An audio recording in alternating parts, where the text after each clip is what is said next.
Yo guys, what is good? Welcome back to the Uncle Sharma channel, here for another episode of covering Inter news. 17th of July today, and I'm shooting this actually at the halftime of Inter returning on the pitch. So good to see the guys back. I'm not actually even watching the match against Lugano, the first preseason friendly. We're actually 2-1 down at halftime, but yeah, it doesn't matter. It's preseason friendly, the first one. Usually we smash Lugano, but you know, all these friendlies are just about putting the juice in the legs of the guys for the long season up ahead, and for Inzaghi to test out his new tactics and see who he wants to keep and all that kind of good stuff. But just want to point out, man, the new kit, you know, you guys know I was a big fan, as I said in my last video, but how good does it look on the pitch? Like, look at that, Di Marco wearing it and looking so wavy. It looks so good. And actually from a distance, we were talking about how maybe the color of it looks a little bit too navy or too blue, but from a distance, especially when the players are sweating, it looks very dark. It almost looks black from a distance. So yeah, really love it. The only thing I would change is, you know, having the names at the back in gold as well. So, you know, the gold lettering, just like the badge. But you know, nitpicking, it just looks so good with the black shorts, with the black socks. Nike, you smashed it. And speaking of the kit, which is currently, you know, being worn without the sponsor by the guys, there will be, and it's pretty much confirmed, it's not official, but it's 99% confirmed by all sources, all reputable sources, that the new sponsor replacing Pirelli, so ciao Pirelli, hello Socios or Socios.com. So who are Socios? I pulled up the website here. They're the creators of fan tokens, as they say. Be more than a fan. It's quite an interesting concept and idea. So they're basically in the blockchain cryptocurrency world, which is, you know, the reason why a lot of people are put off by them, because, you know, cryptocurrency, blockchain is still very it's very in its early stages as an industry in terms of adoption. You know, it's still very much in the early stages, very much, you know, the cryptocurrencies themselves, the price are fluctuating every single day by crazy amounts. So it's not a well-established company like, you know, Pirelli was back in the day, or, you know, most of the companies that usually sponsor big teams like Inter. So here's a bit of a big jump in the dark by Suning, you know, getting approving of a sponsorship deal like this. As I said, it's quite an interesting concept, the concept of fan token. So you buy, you know, to buy the token on the Socios website, you buy using their cryptocurrency, which is the Chile's cryptocurrency. And I've seen they already have partnership with Juventus, AC Milan, Valencia, many of the teams outside of football as well. You know, they say that with these tokens, you're actually able to, you know, have a say, you know, vote on official polls within the club. So it's quite it almost goes hand in hand with the Inter-SPAC idea, the idea of fans, you know, owning part of the club. So it's kind of, you know, not too far removed from that, which is funny how, you know, the Inter-SPAC thing is rising at the moment in terms of, you know, people looking for Inter-SPACs to come in to buy Inter off Suning and be involved with the club. As you can see, there's an app for it, there's a website for it, a fuel your account with the Chilis. I actually own some of this cryptocurrency, the CHZ, because I dabble in cryptocurrency, but not too much. And yeah, we'll see what happens. And the main reason people are kind of put off by Socios or Socios is their logo. So here, Rupert Graphic very kindly has put the potential what the logo could look like on the Inter shirt, as you can see there.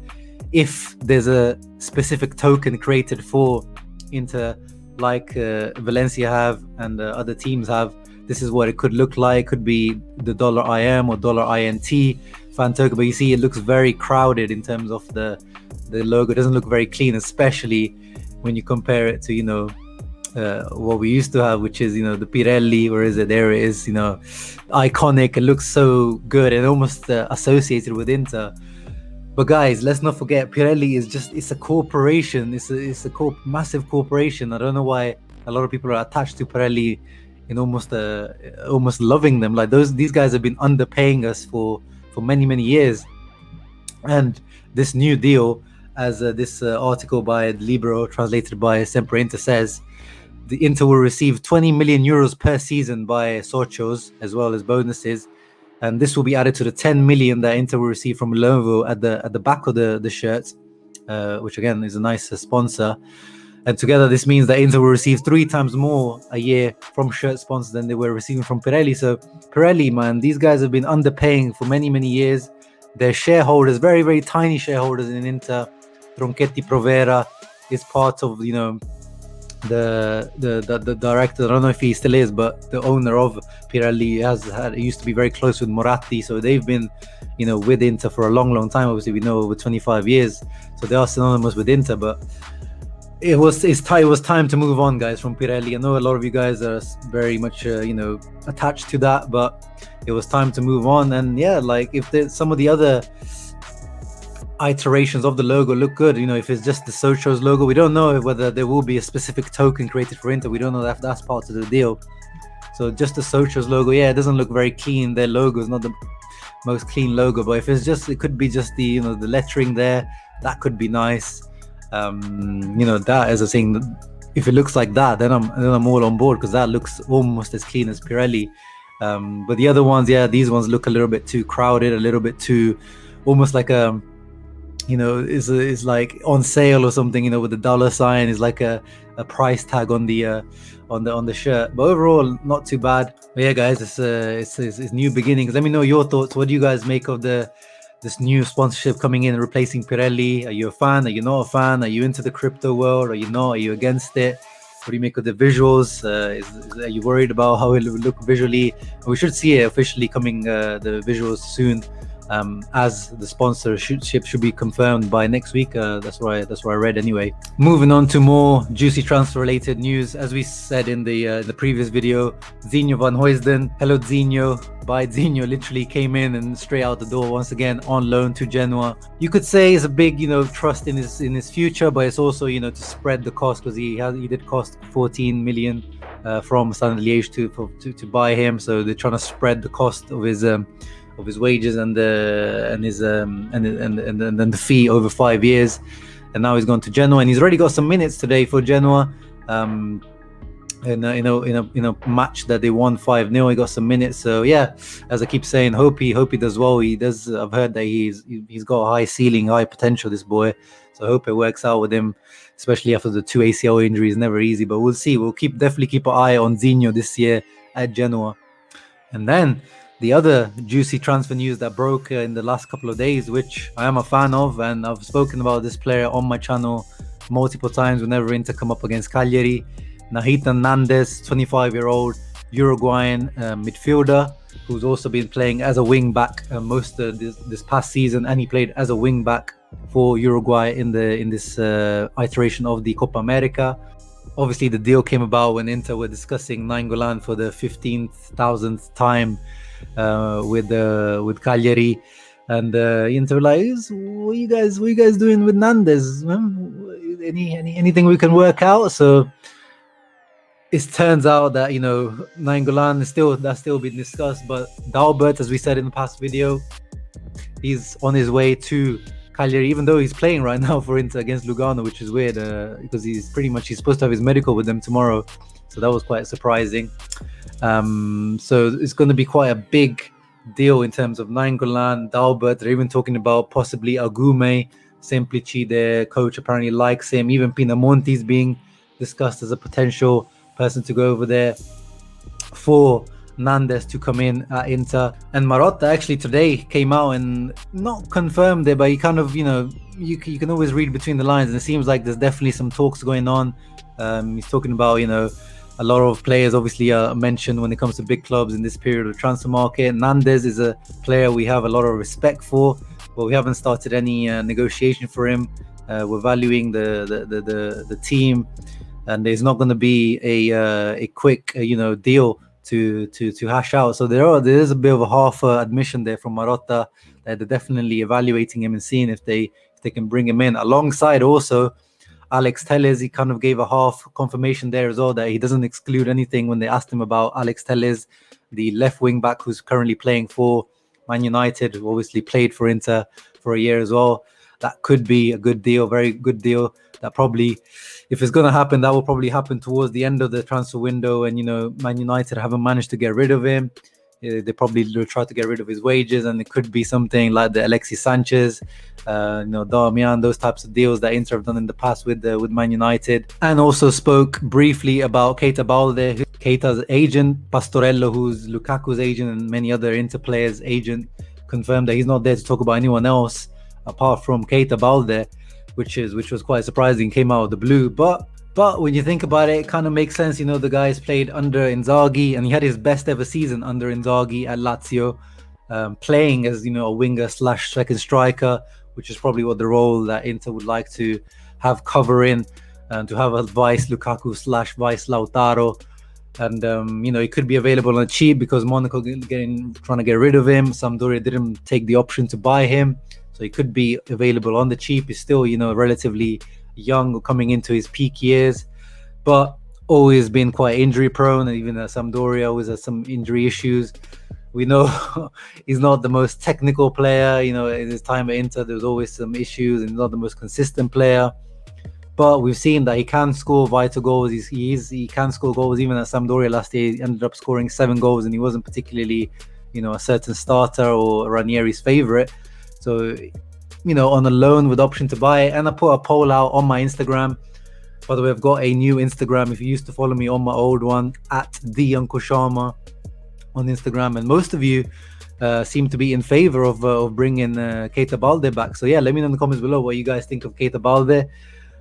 As I said, I didn't think it's an ideal deal, and it definitely depends on Sanchez and Pinamonti leaving, because otherwise there's no much space in the team for another player like that.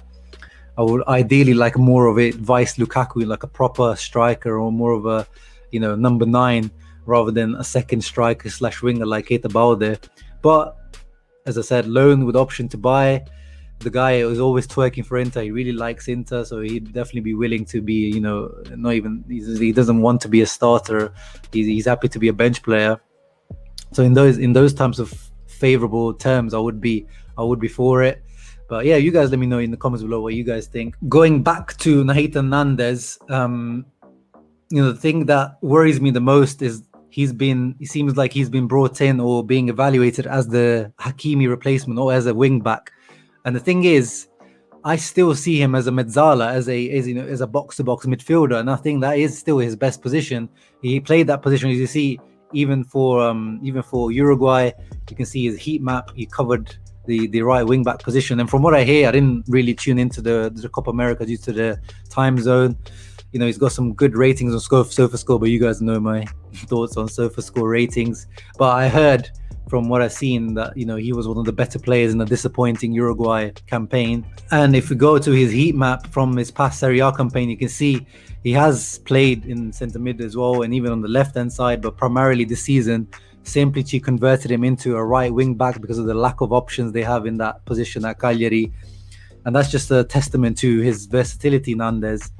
I've liked this guy from his days at Boca Juniors. There's a Netflix documentary called Boca Juniors Confidential. I recommend it to watch it if you want to get insight into like the Boca Juniors team from a few years ago when Nandez was still there.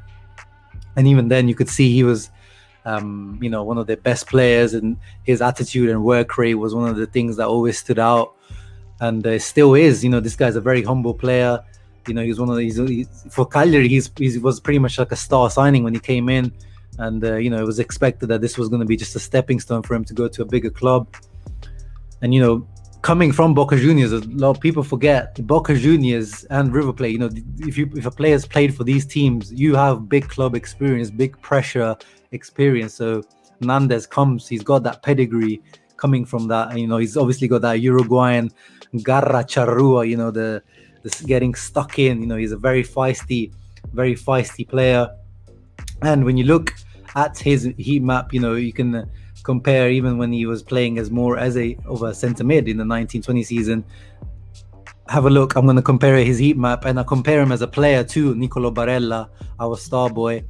And that's more not as like characteristics or how he plays, but it's just, if you haven't watched Nandez play, the best comparison I can give you is Nicolo Barella. And you can see Nandez's 1920 heat map is very similar to Barella's heat map from this past season. And if you look at Barella's heat map from last season, he was a little bit more spread out. But Very similar to Barella in my opinion, in terms of he's very box to box, very feisty, obviously less technical. He hasn't got that same quality as Barella has developed the last few years, but in terms of height, in terms of build, is very comparable. Both of them got, can get stuck in for sure. They can play a little bit more a defensive role as well. And as he's shown, he can be a wing back. And I think Barella, if you ask Barella if everyone was injured in that position, he probably could do a job as a wing back as well. So overall, I'm happy that we're going for Nandez, but as I said, I would rather have a specialist right wing back come in, even if it is, the guys that don't really excite me, like the Bellerins or the Zapacostas, the Dumfries, all these guys. These are specialist right wing backs. If Nandez comes in, I would rather him be, a rotational option for the midfield, or, the replacement for Nainggolan, Vecino, Arturo Vidal, the departing midfielders. Inter are of course trying to get him on a loan basis, because Inter don't have much money to play with at the moment, but Cagliari would like to create a Nicolo Barella type deal, the way we signed Barella, which was a loan with the obligation to buy for a pre-agreed fee, which I don't think Inter are going to go for that. I think the only way this is going to happen is if it is a loan with the option to buy or something like that, where Inter are going to try to get a bit creative. And he has actually a 36 million release clause, which is really, really expensive. Obviously, Cagliari are not asking for that, but it still looks like it could be quite expensive for what we need at the moment. So I'm quite conflicted at the moment on the Nandez thing. I like him. I really like him actually as a player, but I'm not convinced on him if we're bringing him in as a right wing back. But yeah, that's it, guys. I'm going to go back and try to catch the end of the Inter Lugano match, see what's going on, maybe catch some Milan Skriniar action. Got the new T design coming out soon. Keep an eye out for it. This one's a really nice minimal Milan Skriniar design from his trademark celebration last season from Slovakia with love. So keep an eye out on my socials and my Instagram and Twitter when I'm dropping those. As last time, it will be a pre-order only, so there will be a pre-order period, probably like 7 days, where you can pre-order it, and then they won't be available anymore. I've gone for a different cotton actually. It's like a thicker, more loose fitting cotton, which I really like. It looks really nice, and there'll be obviously different colorways available. But yeah, guys, make sure to leave a thumbs up and subscribe, and let me know your thoughts in the comments below about everything talked about: Socios, Nandez, Keita Balde, all those good things there. And I'll keep you updated as always on Inter related stuff. Keep an eye out on the channel, and ciao, Forza Inter.